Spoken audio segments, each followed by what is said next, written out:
Hello, hello.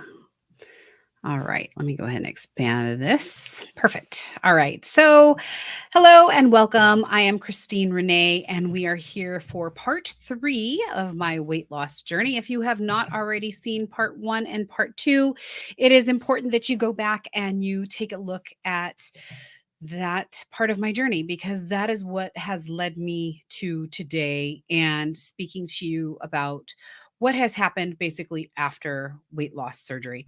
Now, I chose back in June of 2022. Excuse me, it is now 2024. We are in, because I know that this can be watched at any time, we are in October of 2024. So I had, beginning of October, I had weight loss surgery at the very end of June 2022. So a little over 2 years, 3 months ago. And I am very happy with my surgery. I have had no issues. Um, I lost a total of, let me give you the numbers. I was about 238 when I initially weighed in for weight loss surgery. 1 month before surgery, which, you have to go on a pre diet prior to your surgery, I was 225. So I lost about almost 15 pounds prior to surgery. And then in December of 2022, I was down to 170 pounds. And at this point in time, I have not gone below 170 pounds since after weight loss surgery. Um, and I'll tell you why. Because I didn't change my mindset. I didn't change my mindset about food. I didn't change the way I was thinking about food, right? I followed directions. I followed directions on what I should be eating. And at least at first, for a while, I followed directions on what I should be eating. But I fell back into the mindset of I can basically eat what I want, whenever I want, however I want, eat late at night, drink things with too much sugar or whatever in it. I didn't really drink things with sugar per se, but I would drink a lot of coffee and I would have cream in it, real cream. And that cream, as you know, is high in fat, it's high in sugar. So I was drinking and eating basically like I wanted. Okay. And I was not following the protocols of what you should be doing after weight loss surgery. And like I said in some of the previous videos, weight loss surgery is not the end all be all. Weight loss surgery is just an additional tool to assist with weight loss and assist with changing your body type and assist with some health benefits, right? Prior, I spoke about in part one and part two, I spoke about some of the health issues that I have had. I had gallbladder issues. I had GERD, basically it's, heartburn, and I had sleep apnea. I still have high cholesterol, but I have not been tested in a while. And I would like to try and get off the medication, but I think I would like to lose at least like another 15 to 20 pounds per se before I ask the doctor to take a look at those numbers again. But I've had a hypothyroid, I've had all of these things going on in my life that were just, health benefits or health issues that I needed assistance with. And losing weight was a big part of that assistance. So I knew that I needed to lose weight and I needed to become healthier in my life, right? And weight loss is just so difficult. I am an emotional and I eater and a bored eater, right? So if I'm bored, I'm going to eat. If I'm emotional, I'm going to eat or I want to eat, right? So combating those things, those are real things to combat. It's so difficult to try and get your mindset around that when you're not that type of a person, or when you're just somebody that's never needed to lose weight, or you just don't understand completely what it means for people like me. And it was difficult. It was very difficult. And I'm not saying now that I am perfect, because I certainly am not, because I am back to, needing to get back to the gym and get back on 100% with my food, And I have. I've been doing that and I am feeling absolutely great. But it wasn't I was taking advantage of the weight loss again, like I would do over and over and over and over again, which is why I was a yo-yo dieter. And which is why I've been on every diet under the sun, which I've tried Jenny Craig, Nutrisystems, everything. And the medicine that I had taken, an injection that I had taken was called Saxenda. I couldn't think of what the name was prior in part two of my videos, but I looked it up and it was Saxenda. And I only took it for a small period of time, a couple cycles of prescriptions, but it ended up making me nauseous. So I couldn't take that any longer. And I was basically my whole life just, looking for a quick fix. I didn't grow up in a household that went to the gym. I didn't grow up in, you know, um, the era where everybody went to the gym. That wasn't the way. I mean, there was some people, but it wasn't like it is now, right? Now, in this day and age, 2024, people are going to the gym left and right. Everybody's on a health and wellness kick, right? But it's important, right? Because we all realize that we really do need some more assistance for our body to keep it healthy, right? It's not just food. It's not just gym. It's food, gym, mental health, you know, um, changing your mindset, everything. It's your water, it's your vitamin intake, it's everything, right? And it took me a really long time to realize that.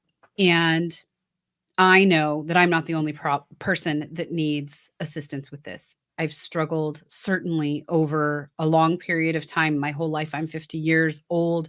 I've been struggling since I was basically 12. I always thought I was fat. I always felt I needed a diet, But one of the things that I have come across, and this is part of the whole struggle, and the reason why I say we need to change our mindset. And if you haven't changed your mindset around weight loss and intake and working out, food intake and working out, you're going to still continue to lose the same 30, 40, 50, 10 pounds over and over and over and over and over again until you actually make the change and the thought process change and that mental change in your mind. The way we think about what we are doing, what we're putting in our body, how we're working out. Unless we make that mindset shift, we're not going to make any changes in our life. And we need to understand that. We also need to understand kind of where our blocks are and where our energy is coming from when we talk about weight loss and why it is that we're so scared to lose weight. And I say that we're scared to lose weight because we're scared to lose weight. We're scared of who we're going to be when we're thinner. We're scared of what we're going to look like, how we're going to present ourselves to the world. We're scared of how our face is going to look, maybe our body, maybe we think that people aren't going to love us. Maybe you grew up in an Italian family and everybody is heavy set and that's just, the way it should be, and nobody's going to love you if you're not overweight. I had an issue and I realized this because I used to say this all the time, and I was just telling this story yesterday. I used to say that if I was skinny, I would be a stripper. Nothing against strippers because I always thought it'd be a great job because you could make a lot of money. But I always said I'd be a stripper if I was thin. And this is when I was like 18. But I used to say it all the time. And then I also said that I would be a slut, like a hooker or something. For whatever reason, I thought in my head that if I was skinny, that I would do these things. And it must have scared me. It must have created some sort of this block of me not wanting to lose weight. I always felt that, well, I didn't always feel, but I realize now that I always felt that my weight was some form of a protection mechanism. Like it was protecting me. It was protecting me from myself. It was protecting me from other people. It's as if it was protecting me from being wanted, from being seen. That's a big one. Really protecting me from being seen because well as I do, people don't look at fat people when they walk into the room. They might judge you. They might look at you and be like, "Oh, look at that. God, she's fat or heavy or you know what I mean? Like, she can't wear those pants. Like she can't be wearing leggings. Like you can't wear leggings at that size. And I didn't want to be seen, so I was protecting myself, so I kept the weight on because then people wouldn't be looking at me, right? I didn't want to walk into the room and have people look at me and be like, "Oh my god, she's gorgeous. Like I want to be her. Look at her hair, look at her nails, look at her eyelashes." And what's funny is that I absolutely love confidence and I've always done things with confidence. Like I danced my whole life. I was always on a stage performing something, doing something, and I absolutely loved all of that stuff. But I think somewhere along the lines, and part of it was dancing, by the way, that caused some of that desire for protection, is that I would look at other people and I would want to be like them, of course, but then I was unable to somehow do it, to somehow be the skinny person. Like I was never going to be skinny. I just wasn't, I'm not made skinny. Like I don't have stick legs. I don't have stick arms. I'm not, I'm a bulkier body, no matter how much weight I lost, lose. I've been 145 pounds before. That's pretty much my lowest weight. I could see my rib cage fine, but I wasn't like a stick. I'm never going to be a stick. And that's just the way that my body's built. No big deal. But I would gain weight for this like protection mechanism. It was just keeping me safe. It was keeping me protected. It was keeping me from being seen. It was keeping me loved. It was keeping me just in a good place, protected place in my mind, or so I thought. No, that is not the case. It is not the case at all. And I realize that now that I've been and I've lost weight a million times. But now that I have been in this weight loss place for and now I know after weight loss surgery it's only been 2.2 years or 2.3 years, but I've lost the weight so many times and never once have I been a stripper. Never once have I been a slut. Never once have you know what I mean? Like I've never done these things that I was so scared of and was protecting myself from for whatever reason. And no, don't come for me for talking about being a stripper because I would have gladly been a stripper because I thought they made a lot of money and I thought it'd be a good job. I mean, whatever. I'd love to show off a beautiful body. Are you kidding me? So, um, and sluts, I don't know. I don't want any STDs or anything weird, but what are you going to do? But none of these things have ever happened to me. You know, right now, currently today, I weigh 182 pounds. I still want to get back down to like 165. Say hi to my puppy. I still want to get down to about 165, 160. That is where my body is very comfortable and very happy. Um, but I struggled. I struggled even after weight loss surgery. It was great for a period of time and it was weight loss, weight loss, weight loss, weight loss until I realized that I still hadn't changed my mindset and then I was eating donuts, pizza, whatever. Most of it was drinking coffee with cream. But I was still having pizza whenever I was eating, salads with chicken and all of that good stuff, but just wasn't making great choices. So, what I have changed my lifestyle to be is paying attention to the strict rules, the strict eating that we really need to have once you have had weight loss surgery. We really need to stick to our 4 ounces of protein, your vegetables, and a fruit. And I'm really on that right now, especially right now. But I had to get my mindset back around that, right? And realize that I was not going through this whole process and going through the risks of weight loss surgery to just gain weight again. Like I'm not going to do that. And I refuse to let it happen. So I got right back on track with what I need to be eating and getting my butt to the gym every single day or working out every single day. I've got a nice little gym in my garage, and I also have a tempo to the right of me, which is kind of like a mirror. I also have a rebounder. I have many tools to, excuse me, I just ate a little while ago. I have many tools to work out with, which are great. And I don't, and nothing is holding my clothes, just so you know. My treadmill's not holding my clothes. My rebounder isn't holding my clothes. My tempo isn't holding my clothes. That's usually what our workout tools end up doing, is being a clothes hanger for something. But I want to share this process with you because we have to remember that weight loss surgery is not the end all be all, and it is strictly another tool in our belt for us to use to lose weight, to feel great about ourselves, and to move our health and wellness journey forward. In addition to those tools are the whole mindset. We have to find in our life, what is it?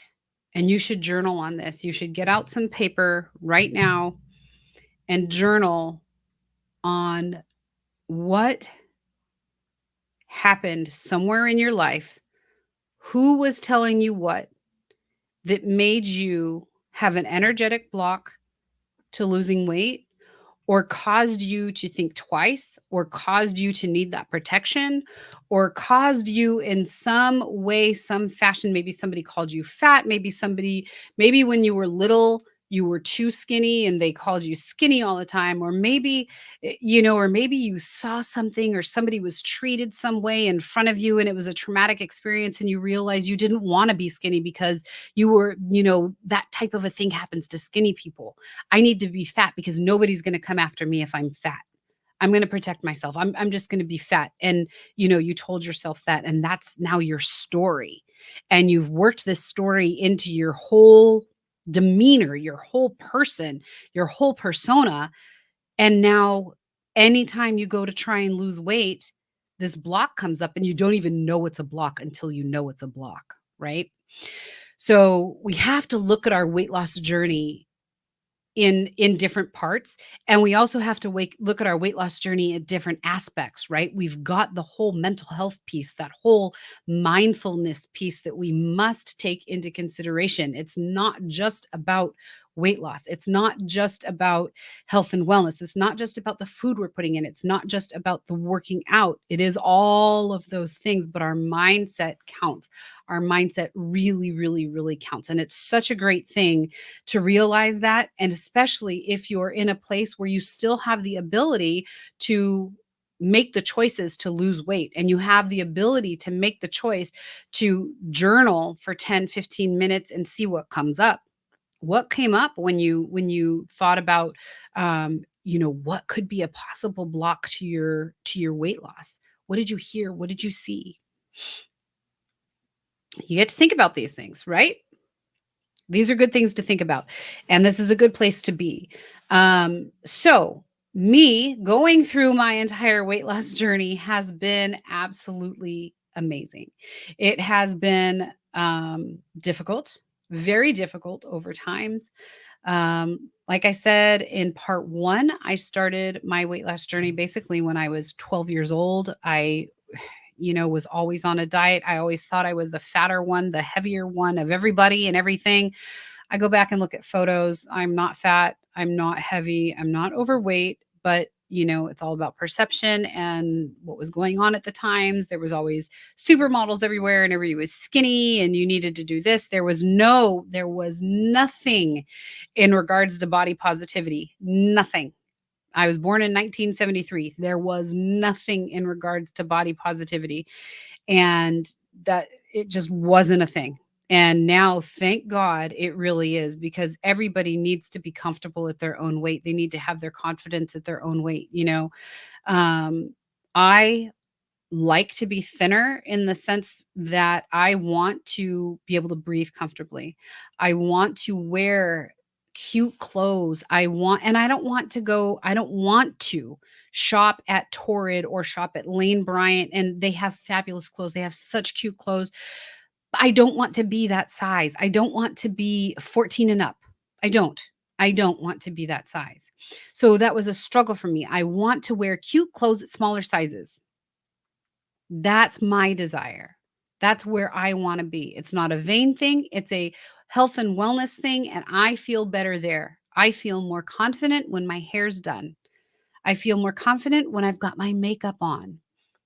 Now I can go without makeup all day long. I mean, I love if you need to follow me over on Instagram, I've often got my no makeup face after I've gone through a 5:30 a.m. workout and I look like a hot mess. So join me over there. Follow me over there. It's Christine Renee underscore. Follow me over there. That's generally where I put all of my stories, my daily activities, and it's kind of funny. It's just hilarious. Um, but I like these things. I like being pretty. I like having my lashes done. I love having my nails done.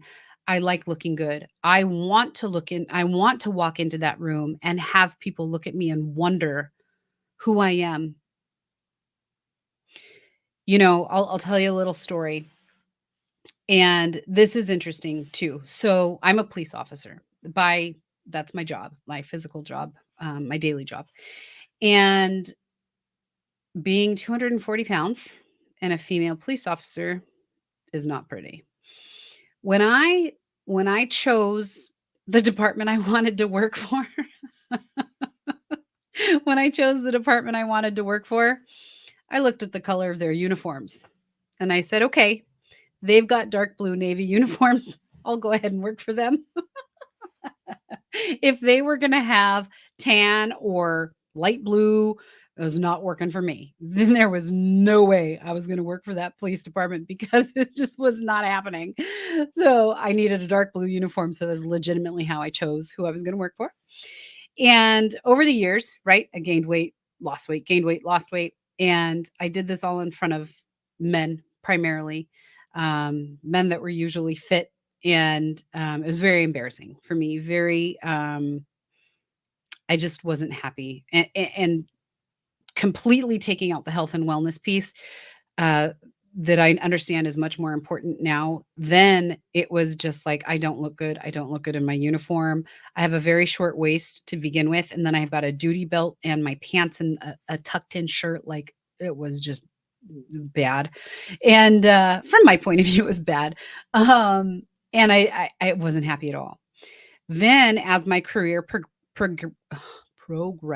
as my career progressed, and now I've been on 20 years, and clearly that's a long time to go through weight loss ups and downs. Um, I decided that I wanted to teach in addition to, I'm still a police officer, I'm a lieutenant, but I wanted to teach and I wanted to teach police officers. And so I wanted to do that. But there is no way in hell I would have taught at 240 pounds. No way in hell. We are a very judgy society, number one, but we're a very judgy portion of the universe, police officers. And, especially of each other. We judge each other a lot. And everything is, you talk badly about people behind their back or something, like that was always the way. And I knew as a female police officer, and primarily men, I knew there is no way. Number one, they're not going to listen to me as well as they would if I were a good looking woman standing in front of them. They would judge me and they probably wouldn't listen to what I was having to say because to them, I didn't care about my appearance. And to them, why should they listen to me? So that was my thought process. At 240 pounds, I'm like, there's no way I can be a teacher. Like, it's just not happening. So once I lost my weight and once I did bariatric surgery, I was like, all right, now's my opportunity. I can do this. So I did.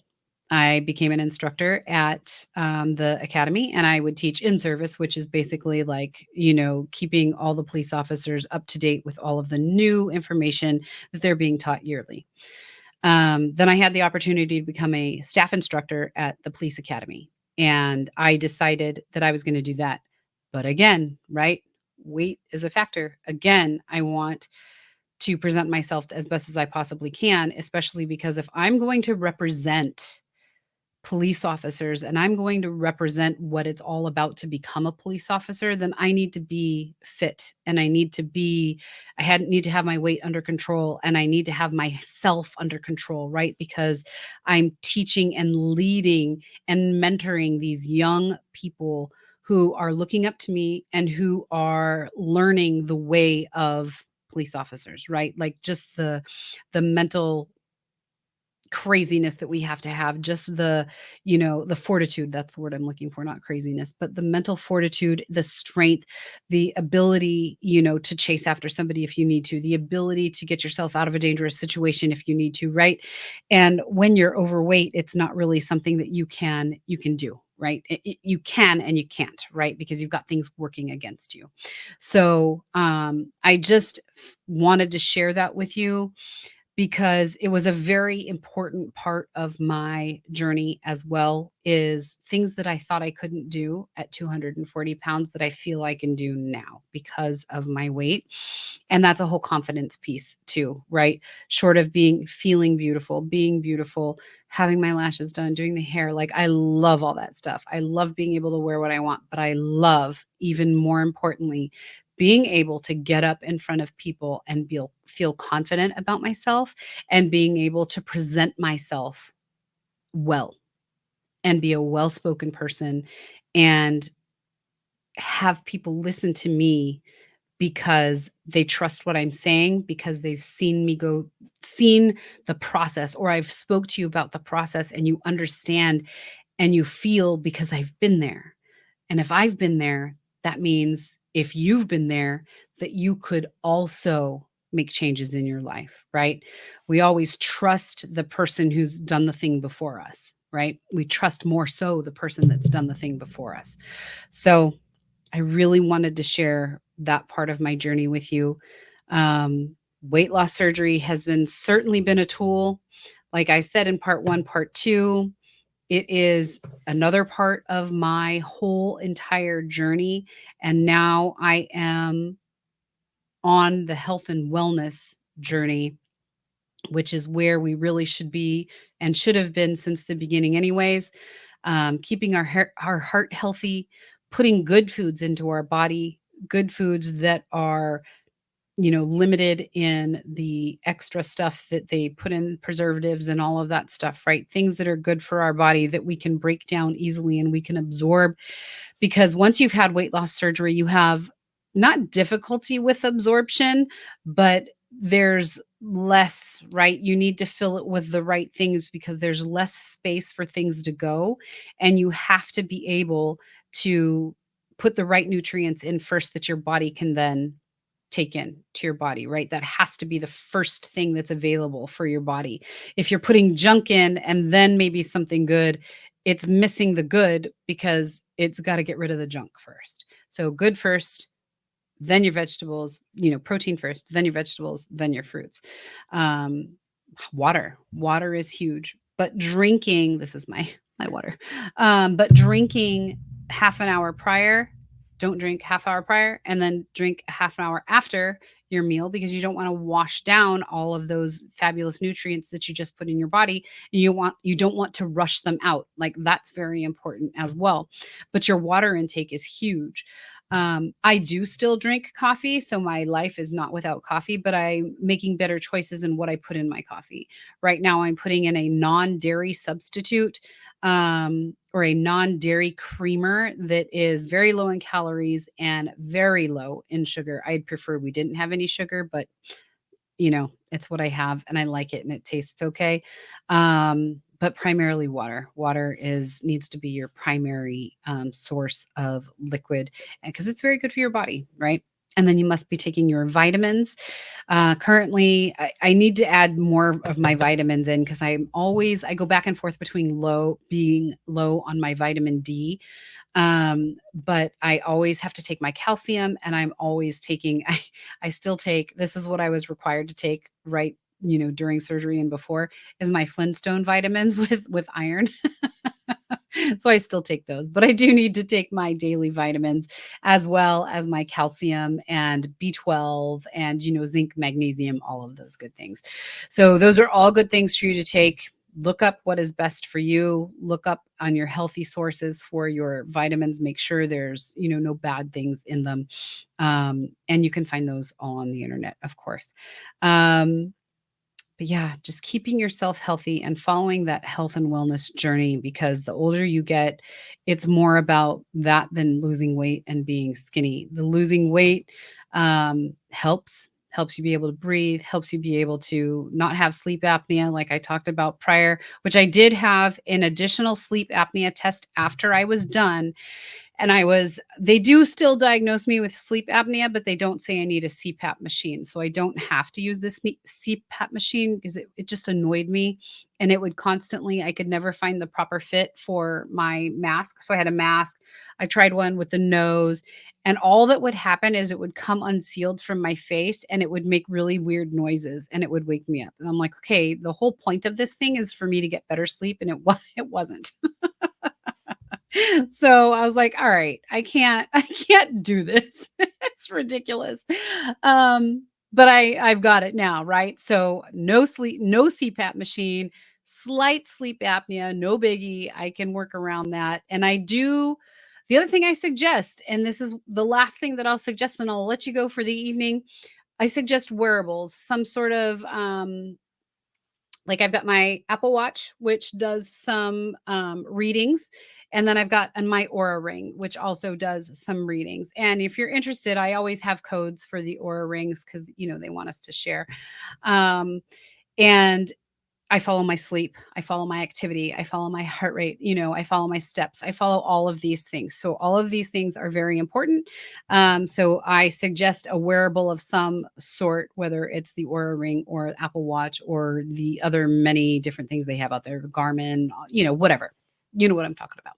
Anyways, that is pretty much my entire journey. That is what takes you to the end, to today.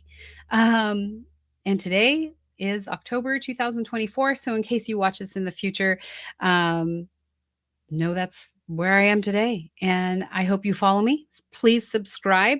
And I'd love for you to follow me over on Instagram. I will be sharing with you shortly. I will be releasing my Mighty Networks app. And that is going to be where all of my one on one coaching will be and all of my programs. I'm currently running, and we're in the middle of it right now. We started yesterday, a 3-day program for a reset and renew, because I know how hard it is sometimes to get into that reset and renewal space. So we are resetting the way we're eating, we're resetting the way we are working out, and we are renewing that belly, that fire in our belly that got us to lose weight the million times we've lost weight, right? So we're renewing that so we can actually jumpstart ourselves and get back on the bandwagon, right? So I'm in the middle of that now. Like, just did the pre-meeting yesterday. Today was day 1. So if you want to hop in, those are recorded. I could send you the recordings. You can listen to all of the talk yesterday, and you can jump into the Voxer group today. But obviously, if you watch this at a later date, will probably be past and over with.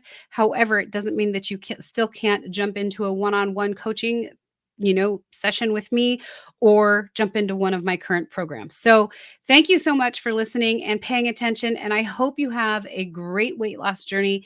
And I hope if you decide to have bariatric surgery, it did wonders for me and I feel great. And it was just a fabulous choice that I made, and I would do it again. So have a good day, and I will chat soon. Don't forget to subscribe. All right, I need to get out of here. Always difficult to get out of here. Bye.